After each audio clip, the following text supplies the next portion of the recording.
And part of me documenting this journey of healing myself is to spread the knowledge to you, because I don't want you going through this on your cycle. I want you to have a blissful, peaceful, easy cycle. I want you to have a relationship with your womb. I want you to have the ability to really heal your life and center yourself in alignment with the divine. That's what I want for you as much as I want that for me.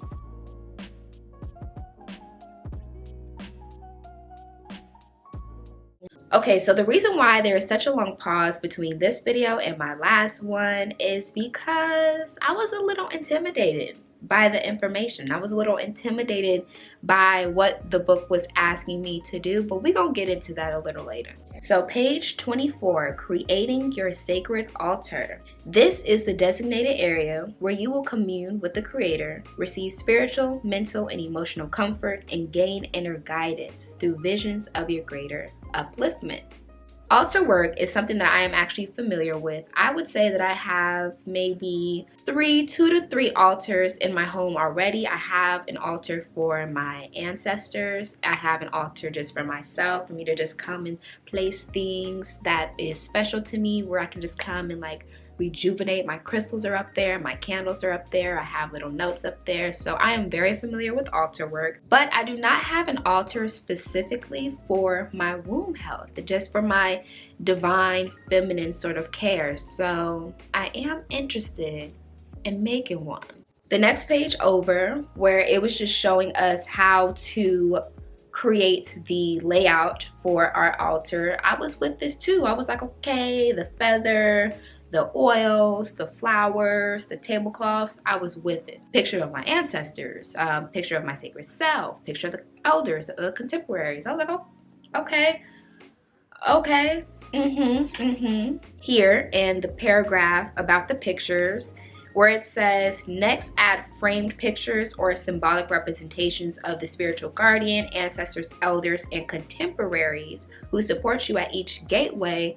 I said, I questioned it because, you know, I don't know these energies. I am not familiar with this at all, but I was still on board with it. I was like, okay, we're just gonna continue reading to find out more about, you know, these energies that I would basically be giving and receiving energy from.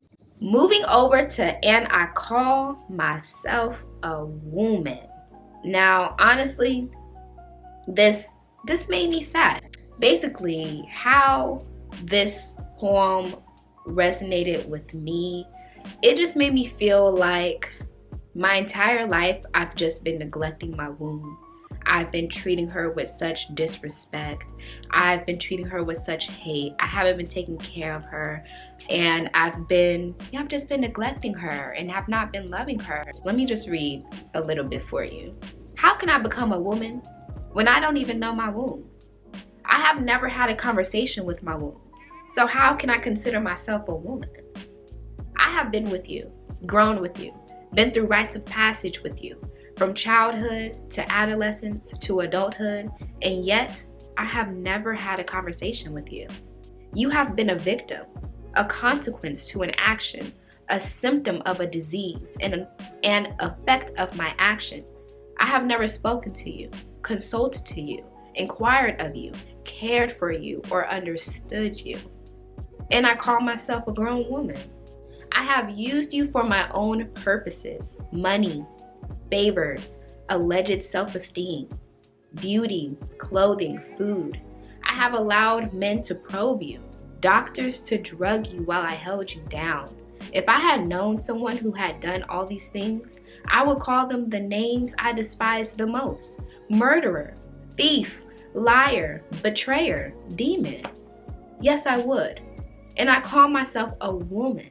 From my own experiences, I am actually learning that my womb really has my best interest at heart, and I do need to listen to her. I do need to take care of her. I do need to speak to her.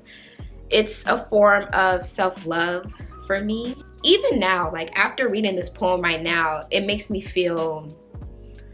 I feel the emotions, okay? I'm feeling it, like, wow, yeah, I am about to be 24 years old, and within that time span, it's only been, honestly, now that I am putting in the necessary care that I need to show my womb that I love her, to take care of her, to listen to her. So yeah, this poem spoke to me.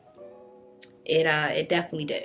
Page 28, Gateway 0, Sacred Womb Daily Spiritual Observances. Now, as I'm reading through this, I'm like, okay, the elements of water, baths, the altar, musical instruments. I was with it, okay? And then we got down to opening the way, when they started talking about sacred and divine nut. Then we got into the libations, and then they were talking about the ancestors, Biddy Mason and Queen Mother Moore, talking about the elders, Aunt Iris O'Neill and Dr. Josephine English. I just started thinking to myself, like, I don't know these people. I don't know these energies. Like, I am not familiar with any of these names at all. And to go back to what I mentioned in the beginning of the video, how I just felt kind of intimidated of what was asked of me, I do not feel comfortable with calling on to energies or spirits that I just don't know, that I'm not familiar with. On this journey, while I'm doing these gateways, I still want to stay true to my true authentic self. I still want to stand in my truth and practice that. And my truth is, I'm just not comfortable with working with these energies that I do not know. That's scary to me. Who am I calling on to? The only energies that I am comfortable with calling on to are my ancestors, my spiritual team. Everyone that's in my spiritual team is divine source, my angels, my guides, my ancestors, those who walk with me, who love me, support me, whose energy is pure and benevolent. Those are the only energies that I call on to me, that I'm comfortable and feel safe with calling on to me. So after reading that put me in a state of like, is this really for me? Is this really something that I want to do? Like, is it even possible for me to do what resonates with me and still get the full healing experience? I don't know. But let me tell you this, okay? 3 months ago, I was like, yes, none of this resonates with me. I don't want to continue on with this journey, or I just need some time to really think about what I wanted to do. My cycle started a few days back, and even though it was a great cycle, I did my yoni steams, I drank my tea, I was taking good care of myself 2 weeks prior, so it was an amazing cycle. I'm very grateful for that. Once those surges started coming up, best believe I said, Mother Nut, if you could just bless me, just grace me with some peace and bliss over these surges. I was like, sis, I thought that didn't resonate with us. I thought we didn't want to call on no energies that we weren't familiar with. But here I am calling on to Nut. It felt very natural for me to call on to that energy. So 3 months ago, no, none of these people resonated. None of these energies resonated with me at all.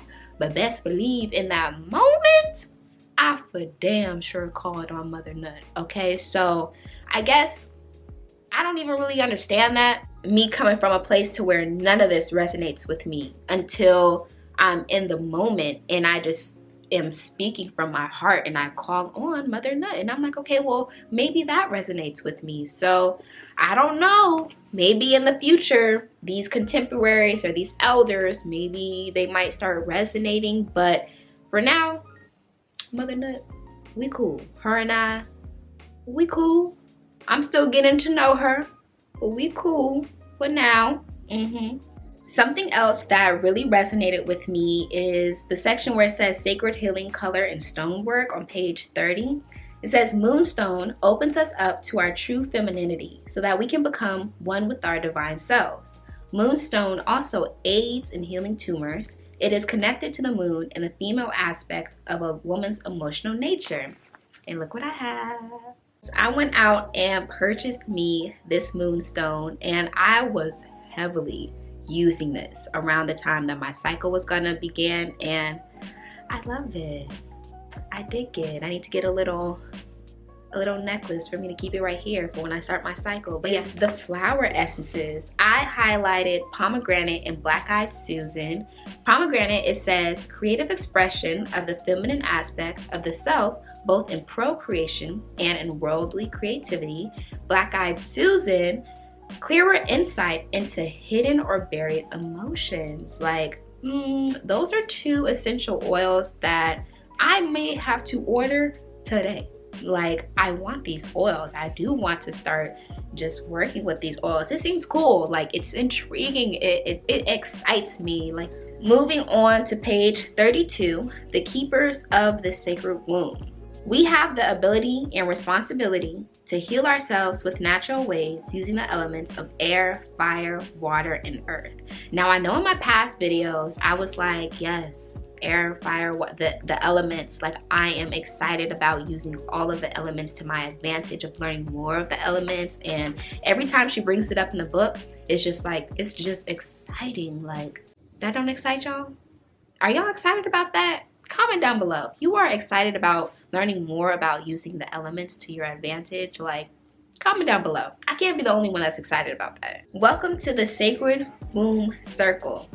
The Sacred Womb Circle was created to reawaken the knowledge within woman's consciousness that we have an innate, natural ability to heal ourselves. It was born out of a need to reach out to women like you and me who want to take a more active and responsible role in creating and maintaining the personal wellness of our wombs. Now, this section I really loved. You know, me creating this book club here is to, you know, create a community of women who need that support, who need that love, who needs a sisterhood. Women who take on the sacred work are striving to create wombs that work brilliantly. Wombs that don't hurt or bleed profusely or drop or scream. Women who take on the sacred work will end the inner womb wars and save their sacred seats from the dread of disease so they can begin to heal naturally. We need powerful, tumor-free, energized, pain-free, cleansed, and spiritually charged wombs. We need wombs that don't lock in negative experiences in people, only to become diseased when all of these toxins are not safely released. There are so many women, including myself, my family, my friends, who we all experience really dreadful and miserable experiences on our cycle. I know that is not the natural way that it needs to be. I know for a fact, like, this is what I know, that we don't gotta live like this. We do not have to live like this. It doesn't even make any sense that women are living in this way. And there's so many of us out there that are. And part of me documenting this journey of healing myself, of learning knowledge and gaining this information to help me heal myself, is to spread the knowledge to you. Because I don't want you going through this on your cycle. I want you to have a blissful, peaceful, easy cycle. I want you to have a relationship with your womb. I want you to have the ability to really heal your life and center yourself in alignment with the divine. That's what I want for you as much as I want that for me. This section really let me know right here how impactful and how important this book club that I've created is. And it's something that I definitely have to continue with, and I have to be consistent with it, and I have to be disciplined. And I also think that that's part of me loving myself and loving my womb, is continuing on with the journey. Moving on to the next few pages, she talks more about the Sacred Womb Circle, about what it's about, you know, what the members of the circle do, the different activities that goes on. And up here, I made a little note and it says, so supportive. Like, having a circle like this, it's just a sisterhood of people that's not judging you, of people that want to see you heal. You are helping them heal. It's just such a supportive environment, and I love everything about it. Page 36, Nut, our celestial sky mother. According to natural law, the sacred woman's wellness begins in the womb and spreads out from her center like branches of a tree. She ascends to strength or descends to weakness according to the condition of her roots. Never thought of it that way. Never thought of it that way. That it literally starts within our womb and branches out. Completely new perspective for me. Whatever state you are in, come to me. I, Mother Nut, will comfort you. Come fly with me. I will set you free, for I am the divinity that dwells within you. Look up to me at night or at dawn for a few moments, or as long as it takes for you to quietly seal a vision of me into your mind's eye. And when peace, stillness, and light have spread throughout your entire body, know that you have been fed from my sky bosom. Feel this heavenly, womb-like, safe, and peaceful state of light vibrating and emanating from within you, circling your body in a womb-shaped temple of light. Meditate daily with me, your Sky Mother, so that all dark spaces in you become one light, one love. I don't know why this resonates with me now, but it does. It does. I guess the celestial Sky Mother, I think of it, or her, or the energy. I think of the energy as just like the sky, like the stars. I don't know. I actually have no idea. Sacred time. To begin work of Gateway 0, we must first align our body, mind, and spirit with the new sense of time. I wrote in a corner here, I've been feeling this. The way that I use time, the way that I think of time, it's been shifting. I have just been feeling this need to learn and see time completely different than the society I live in tells me what time should be and how it should be calculated and measured. So it gives us a full layout of the sacred clock. Mind you, 4 a.m. to 5 a.m. Awaken. 4 a.m. You want me to start my day at 4 in the morning? But who knows? Maybe once I grow out of this mental blockage and actually work on this time schedule, I might like it. I might enjoy it way more than the time that I've been trying to work with now. Like, who knows?